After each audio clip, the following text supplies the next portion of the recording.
I sacrificed everything for her perfect day, even selling my wedding ring. Then her chilling voice tore through the ballroom. "The best gift? You disappear from my life. I am Eleanor Vance, a woman 55 years old," and I stood frozen like a statue in the opulent ballroom of the Golden Fields Country Club, where my daughter's $100,000 engagement party was taking place. The scent of pure white lilies and the sweet sounds of the violin could not soothe the intense, painful ache in my chest. This was supposed to be the night I felt the most satisfied. The night my only daughter, Chloe, would officially enter a life that cost me 2 decades of relentless labor and half my soul. She was the future daughter-in-law of a powerful family, draped in designer gowns and sparkling diamonds. I had contributed $15,000 in cash to this party, money I got after reluctantly selling my late husband's watch and my wedding ring, the 2 last keepsakes of a love that was forever gone. My hands trembled slightly as I approached Chloe. She was standing next to her fiancé, Graham, beaming a radiant smile, perfect like a staged portrait. I presented a small, dark blue velvet box. Inside was the royal jade pendant, a family heirloom passed down through 3 generations of women in my family. It wasn't the 10-carat diamond her friends often showed off, but it was heavy with love and history. "Chloe, I want you to wear this for your rehearsal dinner," I whispered. My voice choked with emotion. "It has been with me through everything." Chloe glanced at the box, then looked at me with a cold, indifferent stare. That look was like a surgical knife sharpened over 2 decades, now ready to pierce me. "Oh, Mother," she hissed, loud enough for 40 nearby guests to turn their heads. "Are you bringing out this ancient tacky thing again? Do you think it goes with my black swan dress?" Graham gave me a $10,000 diamond tennis bracelet from the Ultimate Diamond brand. "You can give away anything you want, as long as it doesn't make me look gauche in front of my future mother-in-law." A fierce heat rushed to my face. My heart pounded as if to tear through my ribcage. This public humiliation was more painful than any previous silent manipulation. Graham, my future son-in-law, just stood there, shrugging. His silence a telling signal that immediately clarified the nature of the relationship I had refused to see. "I just thought it had sentimental value." I tried to justify, but my voice wavered. "Sentimental value?" Chloe scoffed. "You've always been this way, obsessed with the past and trying to micromanage everything, even my choice of jewelry." "Stop the drama, Eleanor."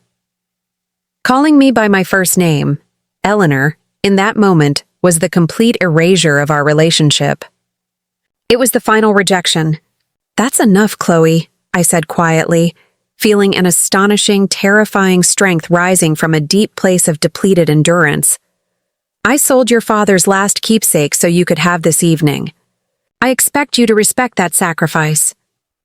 The truth was exposed like an unstitched wound. Instead of remorse, Chloe's face contorted in fury. "Respect? You want me to respect you turning everything into a maudlin tragedy just to grab attention? You want to give me a wedding gift? I'll tell you what the best wedding gift you can give me is." She leaned toward me, her blue eyes now like 2 bullets. Her voice was sharp, but filled with a simmering resentment and injustice that I had failed to recognize. "The best wedding gift, my dear Eleanor Vance, is for you to disappear from my life and my family forever. You are the worst mother anyone could ever have." Her words rang out like a clap of thunder in the quiet space. The entire room seemed to hold its breath. All eyes were on me, the woman who had just been annihilated by her own daughter at the peak of its accomplishment. My heart, already shattered into 1,000 pieces long ago, was now officially vaporized. The final period had been set mercilessly and publicly. I had devoted 3 decades of my life to being the good mother, the dutiful wife, and the kind daughter-in-law, but in return, all I got was one single bitter negation. I knew in that exact moment I was no longer Chloe's mother. I was merely an obstacle she needed to destroy to enter her own self-made paradise. But I would not allow myself to be pushed out. With an astonishing surge of iron will and a sudden feeling of liberation, I looked directly at my daughter, who had so ruthlessly rejected my presence and my gift. I nodded, a dry, strange smile on my lips. "All right, Chloe," I replied, my voice dangerously calm. "I will do exactly as you wish." I turned my back, walking with unquestionable dignity past the curious faces, and left the party that I had sold my entire past to pay for. In that moment, I didn't just walk out of a ballroom. I walked out of the 2-decade constraint of a role in which I had spectacularly failed. The journey toward self-emancipation for Eleanor Vance had officially begun, not with a collapse, but with a decision as cold and hard as steel. The fuel gauge needle was nearly on empty when my black SUV finally shook and stopped outside the weathered Bluewood cottage. I realized I had been driving for nearly 3 hours in a state of complete numbness and desolation. The headlights illuminated the wooden planks faded by sea salt, a sharp contrast to the glittering crystal chandeliers and marble floors of the Golden Fields Country Club. As the old screen door creaked shut behind me, I collapsed onto the cold wooden floor. I didn't cry. Tears seemed pointless in the face of this particular pain. It was not a violent emotional storm, but a deep tectonic shock that had destroyed the entire foundation of my life. "You're the worst mother." Chloe's verdict was a death sentence pronounced against 55 years of profound effort. I had lived as an echo for others. I took part-time jobs to ensure I was there for school pickups for 14 consecutive years. I consistently denied myself, giving up 4 significant promotion opportunities to ensure my daughter had a stable childhood after my husband's untimely death. I sold the wedding ring, a priceless keepsake, for the $15,000 needed for a party that Chloe didn't even acknowledge. Yet, in her eyes, it was all just control and drama.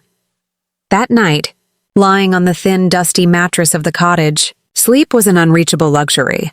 I began the horrifying, self-performed soul surgery that I had successfully avoided for 2 decades. I recalled Chloe's gaze when I mentioned the royal jade gift, that cold, absolute look of contempt. Not because the necklace was ugly, but because it was mine. It came from the old world that she was desperate to shed. And I realized a simple yet cruel truth. Chloe didn't need a mother. She needed a financial stepping stone and a shield against the consequences of her own choices. When I ceased to be both, I became a complete obstacle.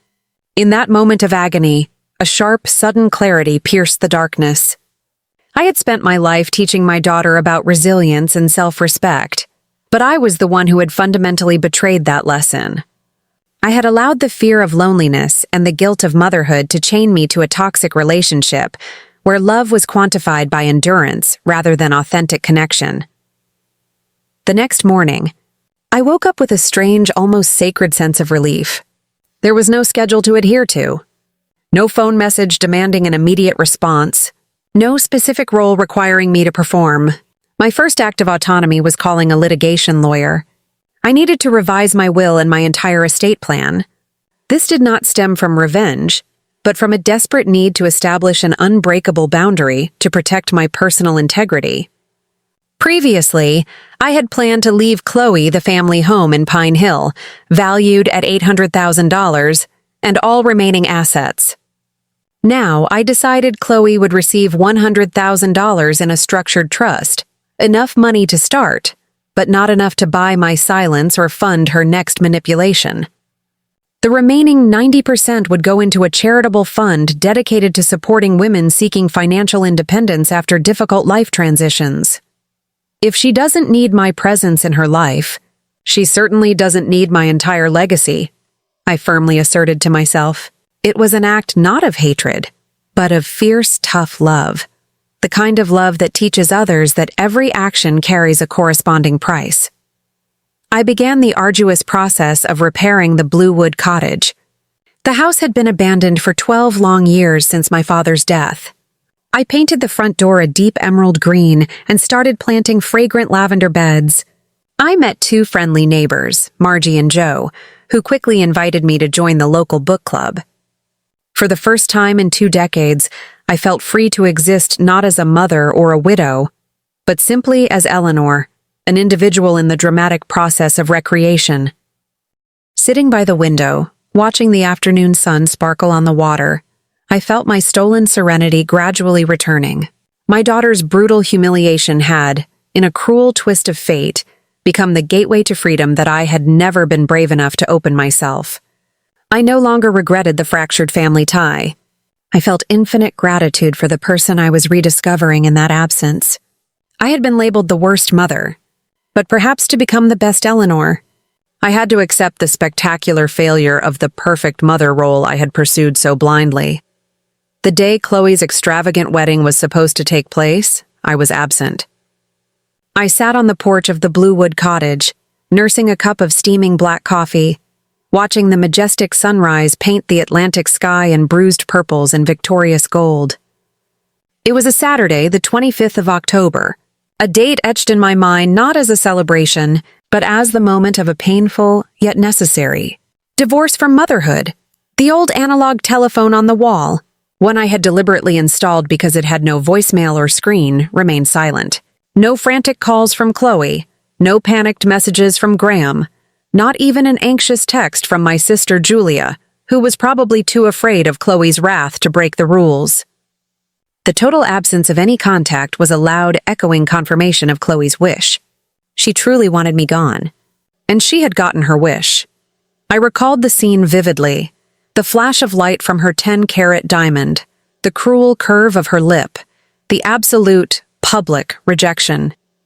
The wound still ached, a bare nerve, but the poison of codependency was being cleansed. The truth, however painful, was proving to be the strongest antidote. My new life demanded a completely different script than the one I had meticulously followed for 3 decades. The old script mandated that I sacrifice, I cede, I must always put her needs first. The new script, written on the clean white pages of my newfound autonomy, was simpler. Eleanor is the priority. I spent the morning cleaning out the attic, a forgotten cavern filled with dusty memories. I found boxes labeled Chloe's accolades, a tangible record of her perfectionism and my vicarious pride. 24 swimming medals, 5 debate plaques, a framed certificate confirming her acceptance to the Ivy League university I worked 2 jobs to pay for. Each item was a memory, yes, but also a shackle. I didn't throw them away. Instead, I carefully packed them into a single, sturdy box, sealed with heavy-duty tape, and labeled it, Property of Chloe Vance, to be delivered upon request. It was a symbolic act of unburdening and reassignment. These were her achievements, her life. They no longer belonged in my sanctuary, defining my worth. While I worked, the lawyer called back. His name was Mr. Sterling, a man with a steady, reassuring voice. He confirmed my will revisions were successful. The documents have been executed, Ms. Vance, he stated. The $100,000 trust has been established, and the paperwork for the Phoenix Fund is being drafted. It's a clean severance, a clean severance. The phrase resonated deeply in my bones. It was not the sound of failure. It was the sharp, clear sound of a boundary being formed. I had replaced a legacy of unconditional surrender with one of responsible empowerment. I was investing in the future of other women. Women who, like me, needed an undeniable resource to rebuild from the ashes of betrayal and neglect. That afternoon, I walked 3 miles along the coastal road to the town's small, sun-bleached library. I hadn't read a book purely for pleasure in what felt like 10 years. My eyes, usually strained from reviewing household bills and Chloe's lengthy college essays, relaxed over the shelves. I did not choose a sweeping romance novel or a thrilling horror story. Instead, I picked up The Psychology of Narcissism and the Codependent Mother. Sitting on a bench looking out at the rippling gray-blue water, I opened the book. The words on the page were like a blunt instrument hitting a long-ignored truth. The book perfectly described the dynamic. The child developing an overblown sense of entitlement due to parental over-sacrifice. The mother defining her self-worth entirely through her child's success, becoming an enabler and ultimately a convenient scapegoat. The final act of self-love for the codependent is detachment, the text read. Stepping out of the spotlight of the play created by their child and reclaiming their own story. This detachment is often mistaken for cruelty, but in reality it is the last, desperate act of self-preservation. I closed the book, tears finally tracing silent paths down my cheeks, not tears of sadness, but of deep, belated recognition. I was not the worst mother. I was simply an exhausted woman who had loved too much and defined herself too narrowly. My life story had been stolen, and today I finally held the pen. I called Mr. Sterling back. "I want to sell the Pine Hill house," I said, my voice calm. "I want to fully fund the Phoenix Fund and buy the Blue Wood Cottage outright. No more ties. No more history to haunt me." The decision was absolute. I was erasing the physical monuments of my old life to make room for a future that was completely and unapologetically my own. The Blue Wood Cottage was small, valued at only $200,000, but it represented an entire universe of potential. It was the vessel for my new script. 3 weeks passed in the serene, self-contained world of the Blue Wood Cottage. My days were structured around the simple, honest demands of self-care and creation. A morning walk along the beach, 4 hours of uninterrupted writing, a novel I had dreamed of since I was in my 20s, an afternoon spent meticulously tending to the nascent lavender beds, and an evening dedicated to the complexities of the psychology of narcissism. The silence from Chloe was the greatest gift. A blank canvas where my soul could finally breathe without the suffocating pressure of expectation. The sale of the Pine Hill house was proceeding with the clinical efficiency of a well-oiled machine, and funds were earmarked for the Phoenix Fund and the full purchase of the Blue Wood Cottage. I felt financially light, unburdened by the crushing weight of a large mortgage and the pretentious costs necessary to maintain an appearance. I realized I only needed a fraction of the money I had chased for 2 decades to be truly happy. Then, on a cool Thursday afternoon, the silence was brutally broken. I was sitting at a salvaged oak desk, meticulously crafting the opening line of my novel, when a car door slammed outside, not the familiar, gentle thud of a neighbor's sedan, but the loud, aggressive crack of a luxury vehicle on gravel.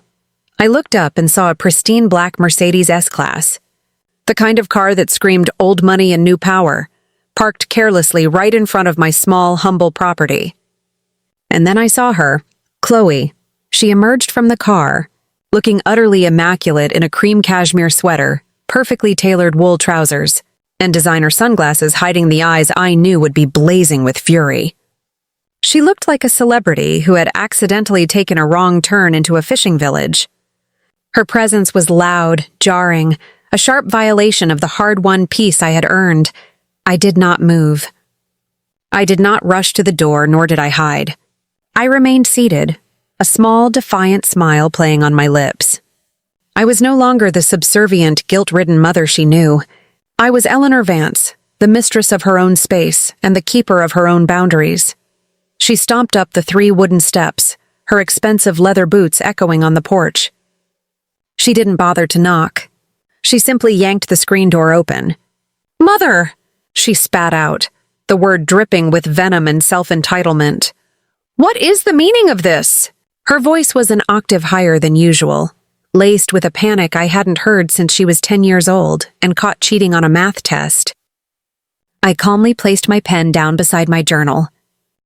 "Hello, Chloe," I said, my tone measured and entirely devoid of warmth. "Please state your purpose clearly, and please don't shout in my house." "My house?" she shrieked, tearing off her sunglasses. Her eyes were truly wild. Not with tears of remorse, but with raw, unadulterated rage. "Don't be ridiculous."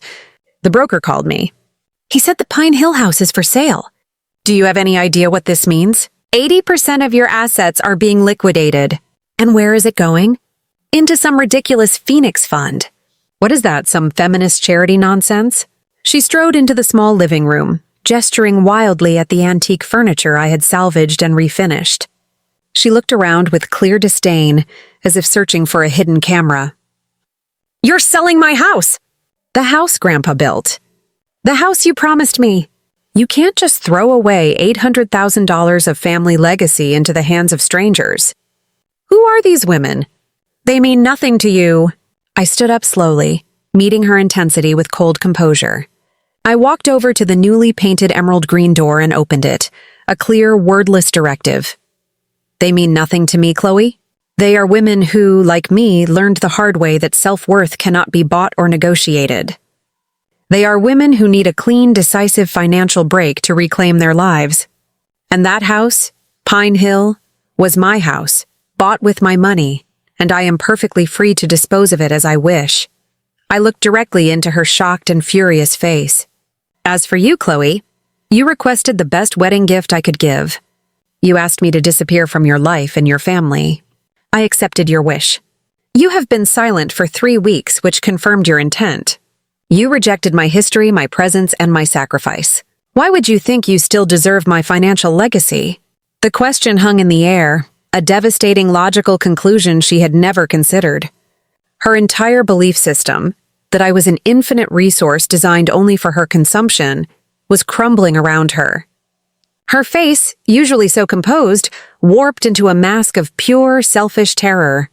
But the trust fund, she stammered, flustered. $100,000. That's nothing. Graham's parents are giving us $500,000. This makes me look pathetic. It makes you look bitter and petty. I smiled, a genuine sad smile. Petty? No, I am simply practicing the principle of reciprocity, Chloe. You chose to reject the mother. The mother, in turn, chose to divert her resources to those who actually value the concept of support and second chances.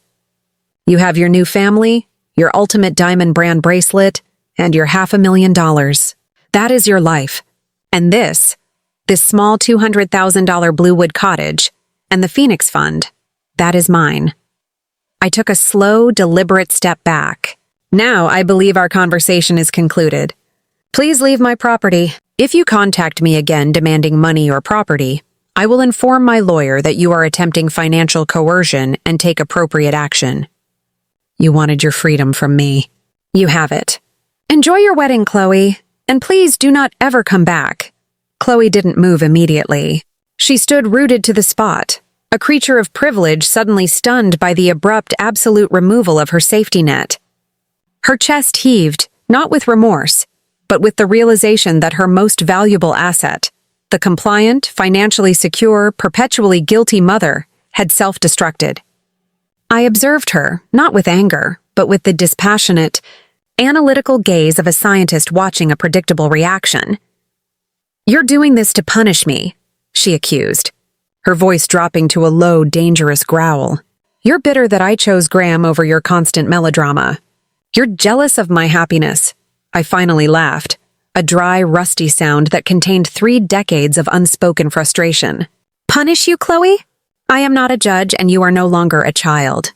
I am simply exercising my right to self-preservation. And jealous? I am not jealous of anyone, especially not someone who believes material wealth and a cold marriage constitute happiness. I possess something you clearly do not, peace." She took a shaky step toward me, the smell of her expensive perfume an unexpected, invading presence in my modest living room. The temporary anger melted, replaced by her only remaining tool, feigned vulnerability. "Mother, please," she began, her eyes attempting to well up, a performance I had seen countless times before. I've been under so much stress with the wedding. Graham's mother, Mrs. Sterling, she's unbearable. She keeps pressing me about the seating chart, the flowers." I lashed out. "You know I didn't mean it. You are my only family. I need you. I need my mother." The words were designed to be a potent chemical cocktail, mixing guilt, pity, and the deep maternal instinct to rescue. For a brief, terrifying second, the old, subservient Eleanor felt a familiar pull. She needs me. But the new Eleanor, forged in the fire of public betrayal, was immune. I saw the calculation behind the performance. She didn't miss my presence. She missed the security of the $800,000 house and the guarantee of a financial backstop. "Stop," I commanded, holding up a hand. "Stop the performance, Chloe.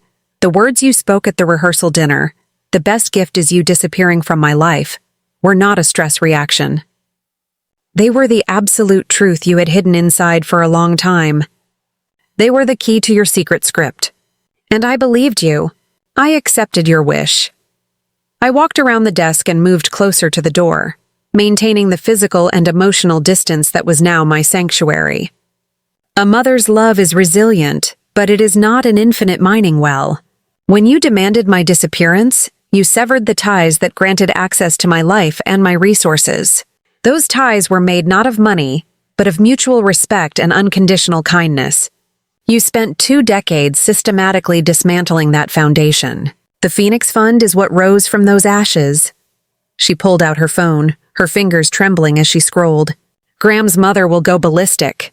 She'll never let him marry me if she finds out you've bankrupted yourself and cut me off. She expected a large, substantial inheritance. This will ruin everything. 10 years of work, cultivating this relationship, gone. The confession was damning. It wasn't about love.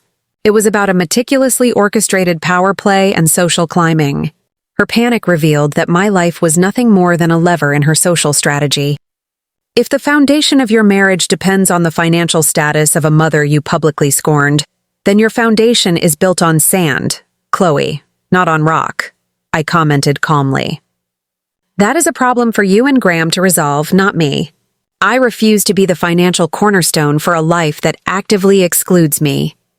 I opened the door wider, the salty air rushing into the room. You have exactly 10 seconds to walk out that door, get into your luxury car, and drive away. If you are still on my property when I count to 10, I will call the sheriff's department for trespassing. The choice is yours. Her eyes darted from my face to the phone in my hand, assessing the reality of the threat. She knew, perhaps for the first time, that I was no longer bluffing. The old, tearful, easily yielding Eleanor was dead. She was dealing with the sharp, resolute woman who had $800,000 in the bank and absolutely nothing to lose. With one final, desperate look, full of shock and absolute hatred, Chloe turned away. She stomped back onto the porch, the blatant arrogance in her departure confirming her tears were merely a shallow tactic. She slammed the car door so hard the Bluewood cottage seemed to rattle. The Mercedes S-Class roared and spun its wheels on the gravel, disappearing in a cloud of dust and bitter resentment. When the silence returned, heavier and purer than before, I closed the door and leaned against it. My whole body was shaking, but my soul felt lighter than it had in 2 decades. I had won the battle for my own sovereignty, but the war for my complete emotional recovery had only just begun.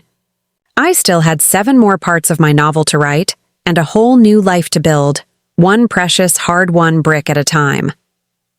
The confrontation with Chloe left me emotionally drained but spiritually invigorated.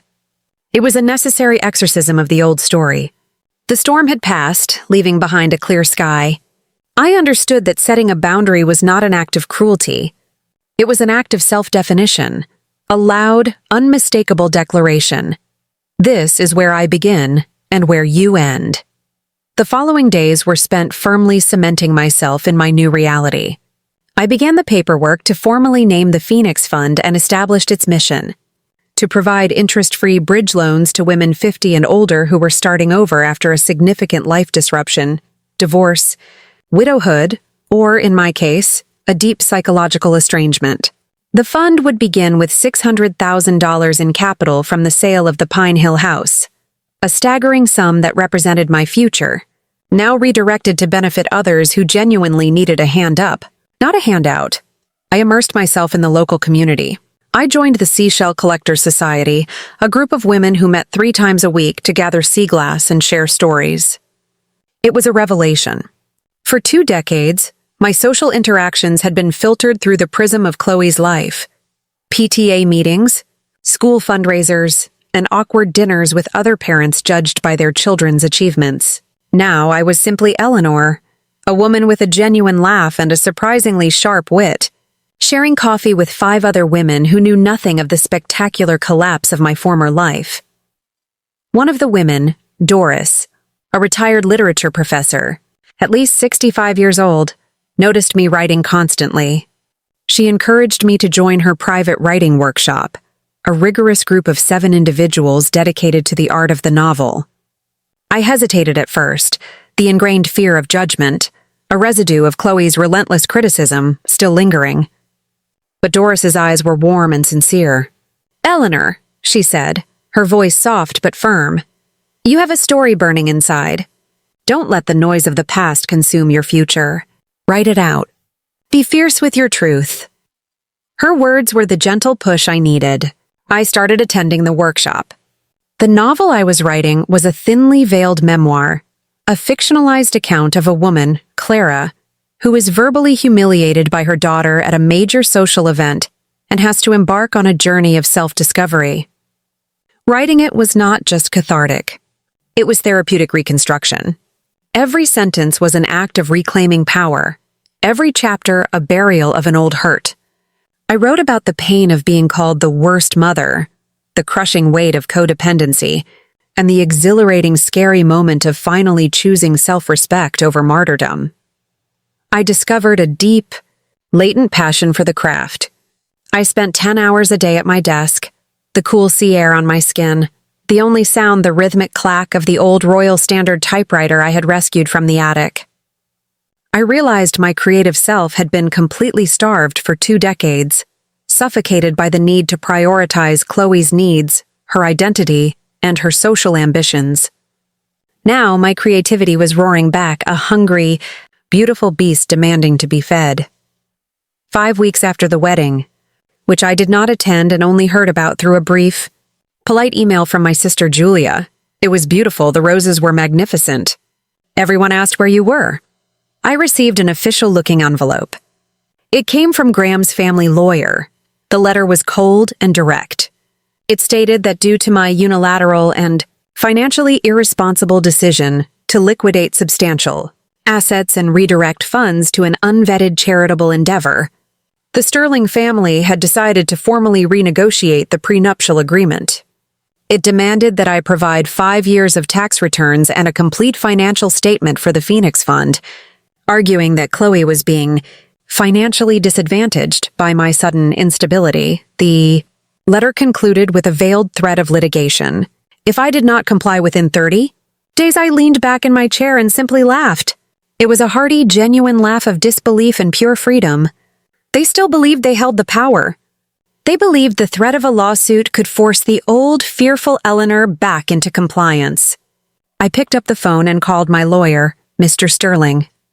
"I've received a letter from the Sterling family's legal counsel," I said calmly. "Please inform them that my financial records are a private matter, and their attempts at coercion are legally baseless. Furthermore, please inform them that the Phoenix Fund is a fully registered 501(c)(3) nonprofit organization, and any attempt to interfere with its operation will be met with a countersuit for harassment.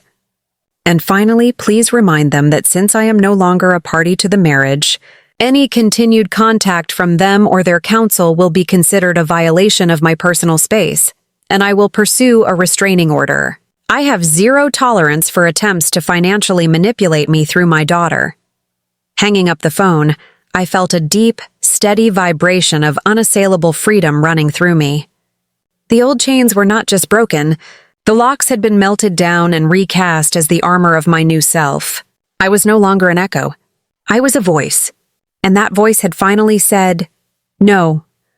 The wedding came and went, a glittering affair I only saw in slick, emotionless photos on Julia's Facebook page. Chloe, radiant and perfect in her designer dress, wore a smile that didn't reach her eyes. The scene felt cold, a transaction meticulously executed rather than a celebration of love. I felt a fleeting pity for the girl who had traded authenticity for upper-class social appearance, but the self-pity that once defined me was gone. 2 months after the wedding, I received a small, thin envelope with familiar, elegant handwriting on the front. It was not a legal threat or a demand for money. It was a simple, handwritten card from Chloe. The card itself was expensive, embossed with the intertwined initials C and G. I opened it slowly, my heart beating a slow, heavy rhythm. I was no longer afraid of her anger, but I was afraid of her false vulnerability. The message was brief, less than 25 words. The jade pendant. "I regret rejecting it. Where can I send the $100,000 back?" I understand now. C. The final initial C was a raw, lonely signature. The message was a masterclass in ambiguity. Was the regret about the pendant, the money, or the public destruction? Was the line, "I understand now," a genuine breakthrough or a new, sophisticated form of manipulation? I sat for a long time, the card resting on the oak desk next to my increasingly thick stack of manuscripts. The old Eleanor would have instantly capitulated. I would have called back, wept, and rushed to forgive, taking this small concession as the glorious return of the prodigal daughter.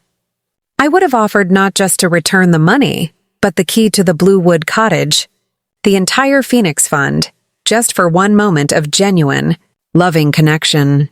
But the new Eleanor, who had read 24 psychology books and learned the painful lesson of self-respect, saw the message for what it was, a test. A painful, probing reach to see if the infinite well of maternal compliance was truly dry. I picked up the phone and called Julia. She was my only remaining direct link to the old life, and I needed an objective assessment of the emotional landscape. "Hello, Julia," I said, keeping my tone neutral. "I received a card from Chloe. I just wanted to know how she's doing." "Generally," Julia's voice was a frantic whisper, a telltale sign of the controlled chaos dominating her life. "Eleanor, thank God you called. I don't know what's happening. The entire situation is a mess. Graham's mother, Mrs. Sterling, is completely livid. They barely speak to Chloe. The prenup was changed at the 11th hour, cutting Chloe off from the family trust because your assets were restructured.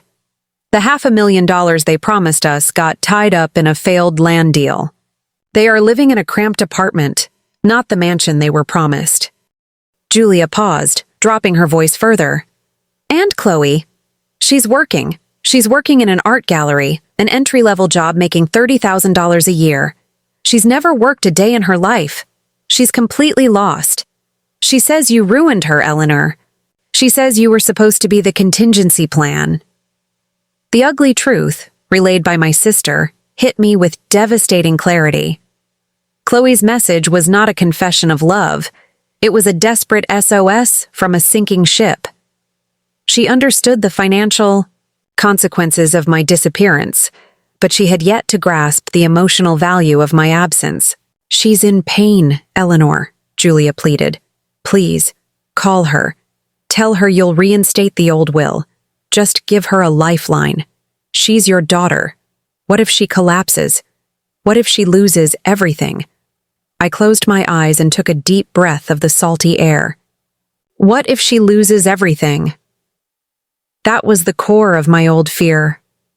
That fear had chained me to 2 decades of servitude.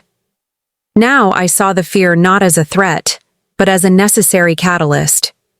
"Julia, thank you for the update," I replied, my voice steady. "But I won't call her.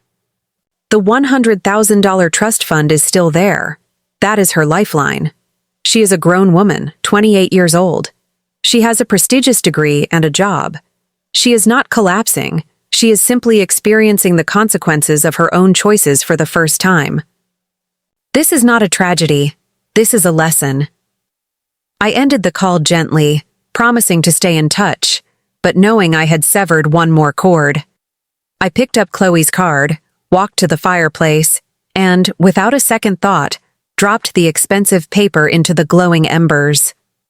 I watched the embossed initials curl and blacken, turning the last echo of her pain into smoke. The silence that followed was not empty. It was filled with the quiet, triumphant whisper of Eleanor's renewed purpose. I was not her contingency plan. I was my own soul plan. The Phoenix Fund officially launched in early January, a beautiful, stark contrast to the holiday season I had spent in quiet writing and healing. My lawyer, Mr. Sterling, hosted a small press conference which I chose not to attend, allowing the fund's new executive director, Ms. Xiao, Clara Jensen, a woman who had herself overcome financial hardship in her 40s, to take the spotlight. The fund was designed to operate as a self-sustaining entity, providing small, interest-free bridge loans, typically between $10,000 and $20,000, to help older women in urgent need, retraining courses, business startup capital, or a deposit on a new apartment. The $600,000 I had contributed was the initial seed capital, an astonishing sum that would make a tangible difference in many lives. The media coverage was immediate and surprisingly emotional. The Phoenix Fund, one woman's. Active self-love becomes a lifeline for others was the headline in the Daily Coastal News. The articles highlighted the story of the anonymous donor, me, Eleanor Vance, who chose to forego a traditional family inheritance to invest in the future of others. My identity remained private, protected by steel-clad confidentiality agreements by Mr. Sterling, but the emotional core of the story, the final act of detachment and redirection of assets, resonated deeply with the public. Within 1 week, the fund had received 700 applications. The letters were heartbreaking. Stories of women who had spent 2 decades in marriages where they were denied financial access, widows suddenly facing medical debt, and mothers who had sacrificed their careers only to be abandoned when their children left home. Reading those applications, I finally understood the profound power in my decision. My pain had been transmuted into a powerful source of empathy and capital. One specific application moved me to tears. It was from a woman named Beatrice, 61 years old, who needed $15,000 to complete her dental hygienist certification, a career she had abandoned 30 years prior to raise 4 children. She wrote, "My children love me, but they are also struggling. I need to stand on my own 2 feet, not as a burden, but as a whole person. Your fund is the only thing that gave me the courage to believe in a second act." I approved her loan immediately, the first beneficiary of the Phoenix Fund. However, my peace was about to be disturbed again, this time not by my daughter, but by the relentless hunger of social scrutiny.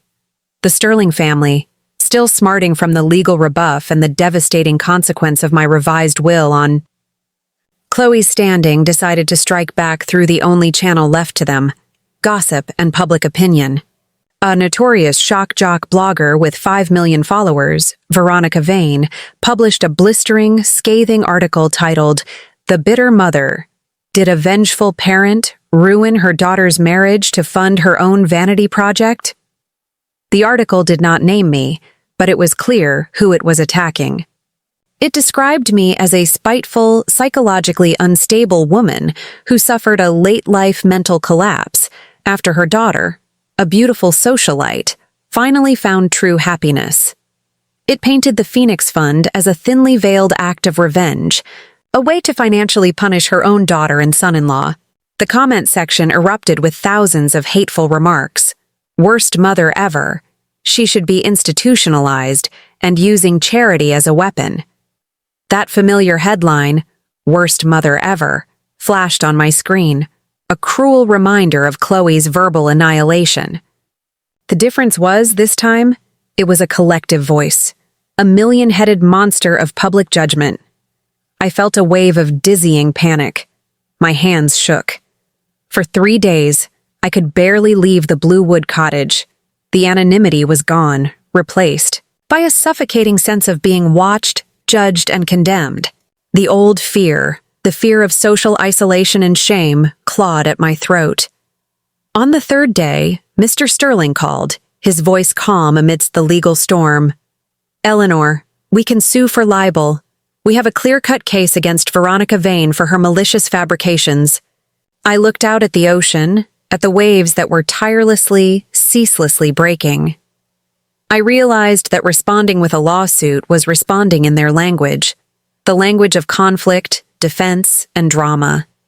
It would feed the very monster I was trying to escape. "No, Mr. Sterling," I said, an absolute calm washing over me. "We will not sue. The truth is not a legal defense. It is a private conviction. Their gossip is their script, and I refuse to be a character in it. We will not acknowledge the article. We will simply let the Phoenix Fund continue its work. Let the success of the women we help be the only response we ever give. The real story is the life I am living now, not the lies they are telling about the life I left behind." The decision was a final, complete refusal of chaos. The phoenix had risen, not in a blaze of vindication, but in the quiet, undeniable light of purpose.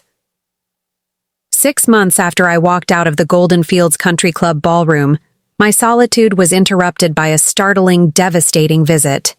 It was Graham, my former son-in-law. He didn't arrive in the black Mercedes. He drove an old 7-year-old sedan, and he parked it correctly in my driveway. He knocked softly, a sharp contrast to Chloe's aggressive entry months prior.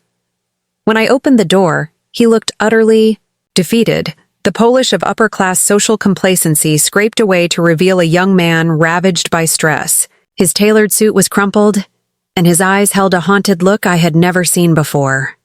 "Ms. Vance," he said, his voice barely a whisper. "I know I have no right to be here. I know I should have spoken up at the rehearsal dinner. My silence was an act of cowardice I will regret for the rest of my life. I came here to apologize, not on Chloe's behalf, but on behalf of my own deep moral failure." I stepped aside, inviting him into the quiet sanctuary of my home. I offered him an iced tea, and he sat on my small sofa, a large man looking impossibly small. "What happened, Graham?" I asked, my tone empathetic, not accusatory. He sighed, a deep, raspy sound of exhaustion. It all fell apart. The illusion, I mean. My parents' money isn't what everyone thought.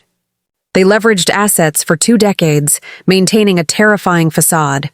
The $500,000 they promised us was supposed to come from a land deal that collapsed. When the wedding was happening, they panicked. Changing the prenup, cutting Chloe off from the family trust, was a move they made to save face, claiming they couldn't allow their son to marry into an unstable family.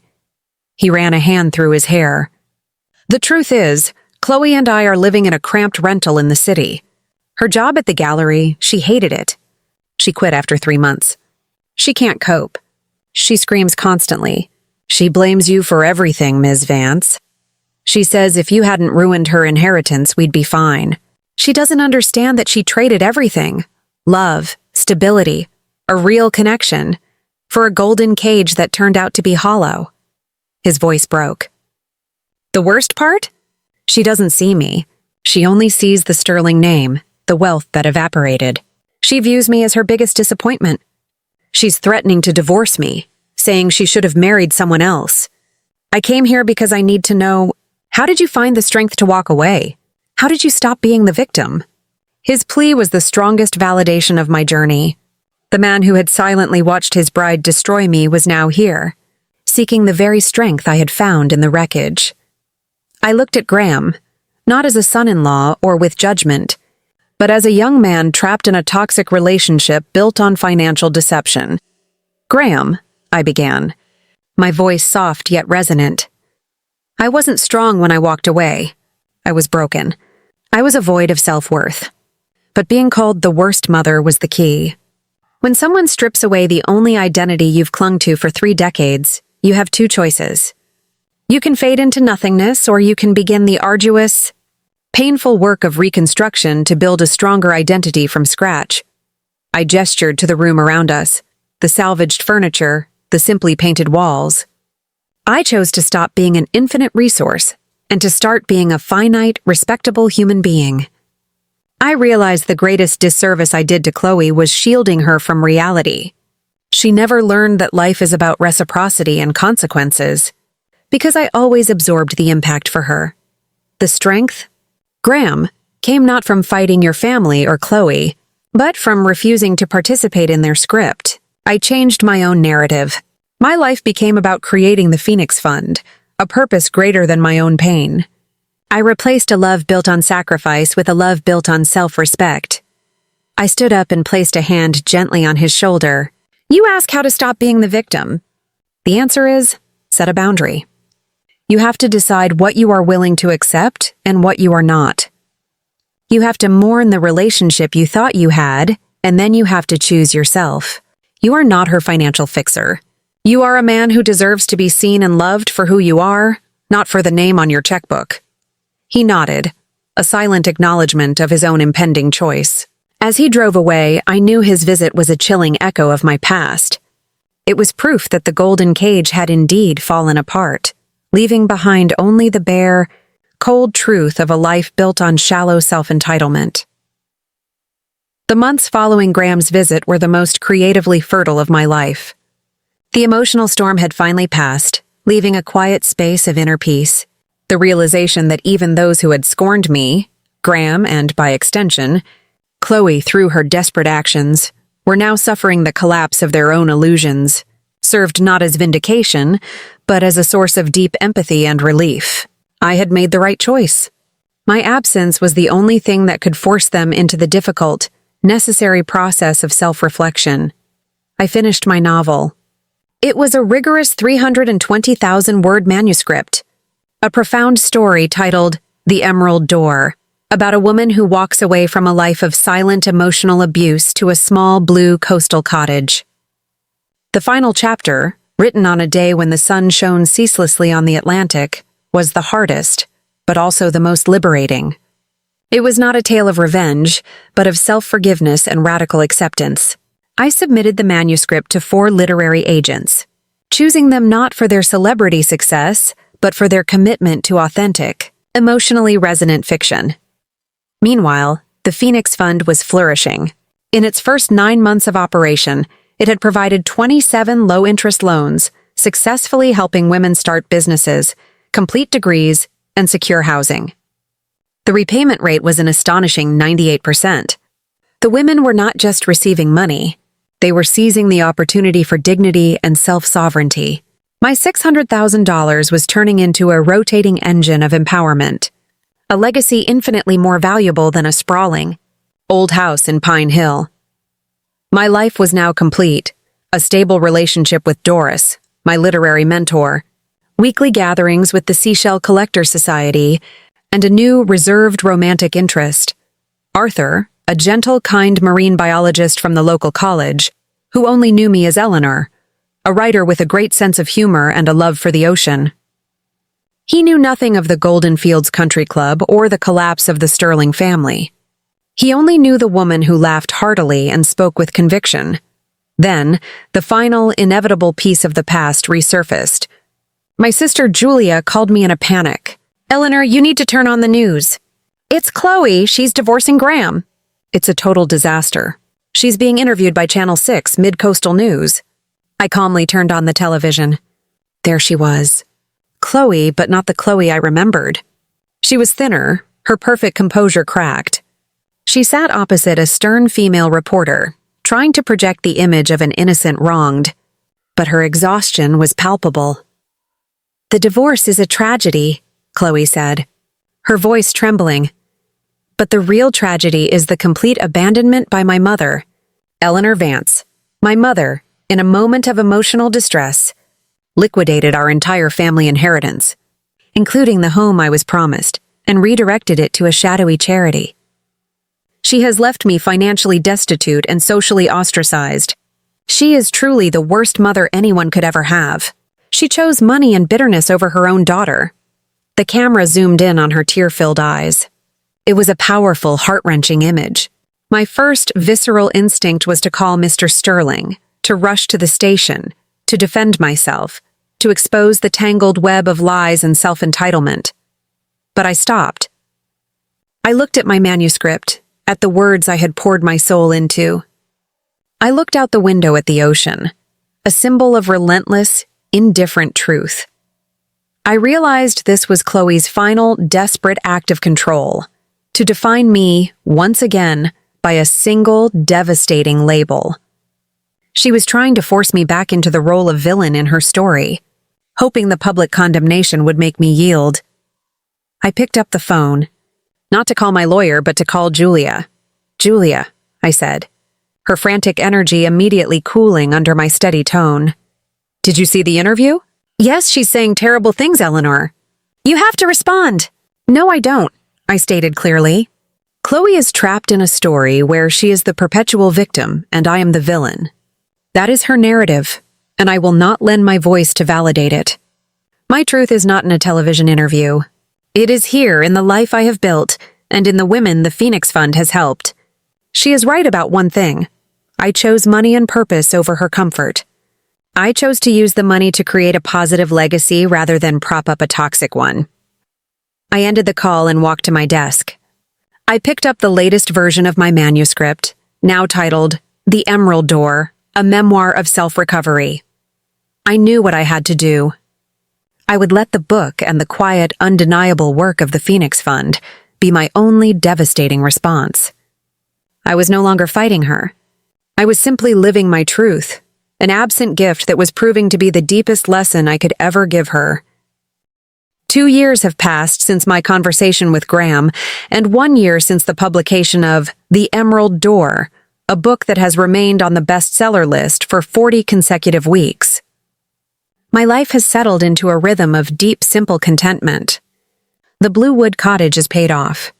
The Phoenix Fund is now an internationally recognized nonprofit, with an endowment that has grown to $10 million, thanks to the viral success of my story and the generous donations of countless readers.